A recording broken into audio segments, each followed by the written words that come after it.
हामीलाई व्यक्तिगत रूपमा केही नपाएको भन्ने कुनै फरक पर्दैन, तर यहाँ पार्टी मजबुत हुनुपर्छ। विधि र विधान अनुसार अगाडि बढ्न दिनुपर्छ, विधि र विधान अनुसार चल्न पर्छ। विशेष महाधिशले गरेको निर्णयलाई कार्यान्वयन गर्न पर्छ भन्ने मेरो मान्यता छ। आज म यहाँ कुनै पद माग्न उभिएको होइन। मैले धेरै आज म 78 वर्षको व्यक्ति, मैले 70 वर्ष यो पार्टीमा रगत र पसिना बगाएको छु। न त कुनै व्यक्तिगत स्वार्थको पोको लिएर आएको छु। आज म ऐतिहासिक मञ्चमा उभिएर हाम्रो गौरवशाली पार्टी नेपाली कांग्रेसको यो देशको अस्तित्वको बारेमा बोल्न आएको छु। स्थिति अत्यन्त जटिल छ। भाद्र 23 र 24ले के देखाएको छ? अब पार्टी भन्दा माथि उठेर गुटको कुरै नगर्नुस्, पार्टी भन्दा माथि उठेर राष्ट्रियता जोगाउन हामी एकजुट हुनुपर्छ।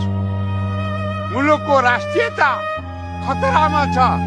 2033 सालमा बीपी कोइरालाले 33 साल पौष 16 गते राष्ट्रिय एकता र मेलमिलापको नारा लिएर आउनुभएको। त्यही अवस्था अहिले पनि छ। यो साउथ एसियामा हाम्रो आकाशमा कालो बादल मन्दारिएको छ। त्यसै रहेन भने हामी कोसँग शासन गर्ने? हामीले गर्वको साथ भन्छौँ, नेपाली कांग्रेसले राणा फाल्यो, पञ्चायत ढाल्यो, देशमा गणतन्त्र ल्यायो, तर साथीहरू इतिहासको ब्याज मात्र खाएर अब भविष्य चल्दै। समयको बदलिएको छ, पुस्ता बदलिएको छ, जनताका अपेक्षाहरू बदलिएका छन्। त्यसैले अब हाम्रो पार्टी चल्ने शैली पनि बदल्नु पर्छ। अब नयाँ युवाहरूलाई अगाडि सार्न पर्छ। नयाँ युवा र युवतीहरूलाई यो देशको हरेक ठाउँमा ल्याउनु पर्छ र उहाँहरूलाई उठाउनु पर्छ, जिताउनु पर्छ।